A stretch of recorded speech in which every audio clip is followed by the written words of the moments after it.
Study hard, go to college, get a good job, live happily ever after.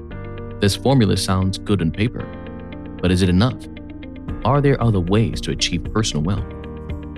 Entrepreneur and finance educator Robert Kiyosaki shares his methods in the best-selling Rich Dad, Poor Dad.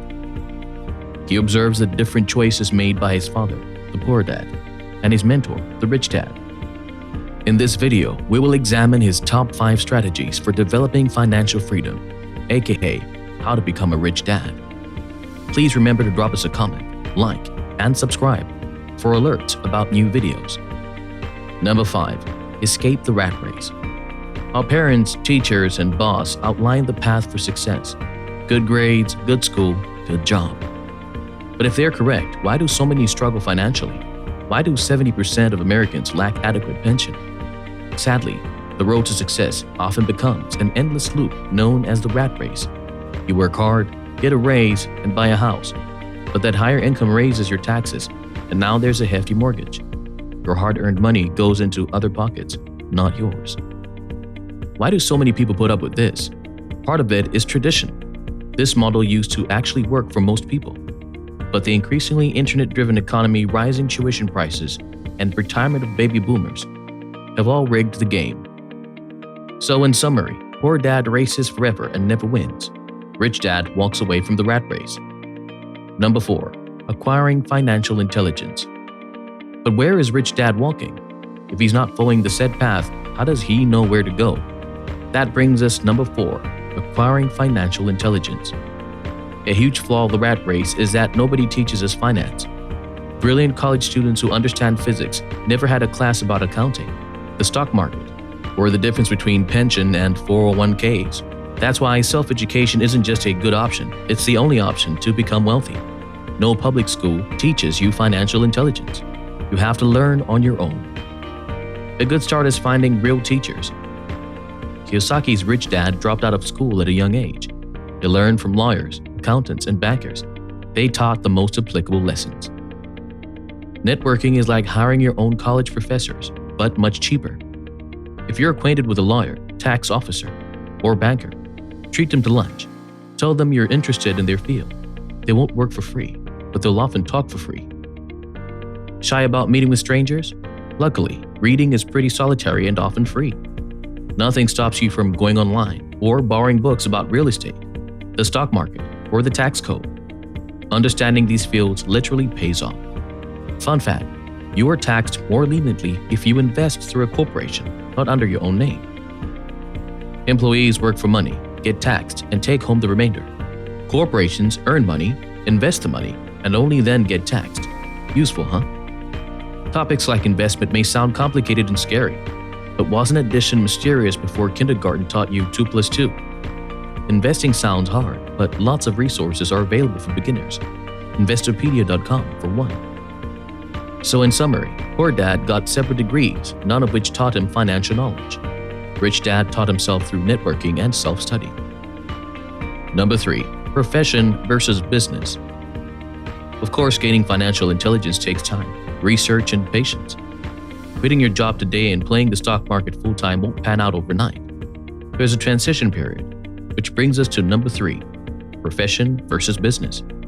It's counterintuitive, but those two are always the same thing. In finance, a profession is the day job that covers your cost of living. A business is what you invest in for greater returns. For example, teaching high school might be your profession. You work every day for a steady paycheck, but on weekends you research the stock market and invest. That's your business. It drains money before eventually returning. To become wealthy, most people start with a profession while they grow a business. You need something reliable to live on before the business really takes off. Eventually, your stocks, real estate, and bonds will bring in more money than your profession, but this takes time. So in summary, Poor Dad works hard at his profession and only his profession. Rich Dad builds a business that eventually makes him wealthy. Number 2. Taking risks. Remember how we said that business requires investment, which means spending money before earning it back. That brings us to number 2. Taking risks. Conventional wisdom tells us to save money for a rainy day. Let's say you put away $10 every week. At 52 weeks in a year, you'll have $520 by the end of the year. If you like that number, then keep saving. If you don't like that number, then something has to change. That's where risk becomes necessary. Your situation won't improve unless you make changes. Stocks and bonds are inherently risky. People fear them because they don't like letting go of their hard-earned money. After all, the investment might give you awesome returns, but it also might fail. Unless you take a risk in the first place, though, your financial situation will stay the same.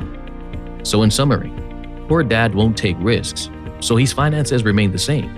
Rich Dad recognizes that every change isn't an improvement, but every improvement is a change. Of course, how do you take smart risks? That brings us to number 1, understanding assets and liabilities. Simply put, assets make you money, liabilities lose money. Assets are anything that produce income, appreciate over time, and can be sold. A good example is book royalties. Once the book is published, you're not doing any more work. But because the royalty gives you a small percentage each book sold, you're continually getting more income. Other examples of assets include stocks, bonds, and some real estate. Keyword, some. Real estate often becomes a liability. People consider houses assets because they plan on selling them again. But in reality, 30-year mortgages means that you spent most of your adulthood making payments. And what happens if the housing market is bad once you retire and want to resell? Your house was a liability for 30 years and never paid out. So in summary, Poor Dad acquired liabilities such as cars, houses that drained away his income. Rich Dad acquired assets like real estate, bonds, and stocks that brought money in. You may have noticed something about these 5 strategies. Anybody can do them. Kiyosaki shows that you don't need wealthy parents or a business degree to achieve your financial goals. These 5 strategies are more about thinking outside the box and doing smart research. You are perfectly capable of doing that and achieving financial freedom. Feeling motivated? Or at least intrigued? Don't forget to hit the like button and subscribe to be alerted when videos like these are posted. Morrongo TV. Motivation, inspiration, fun.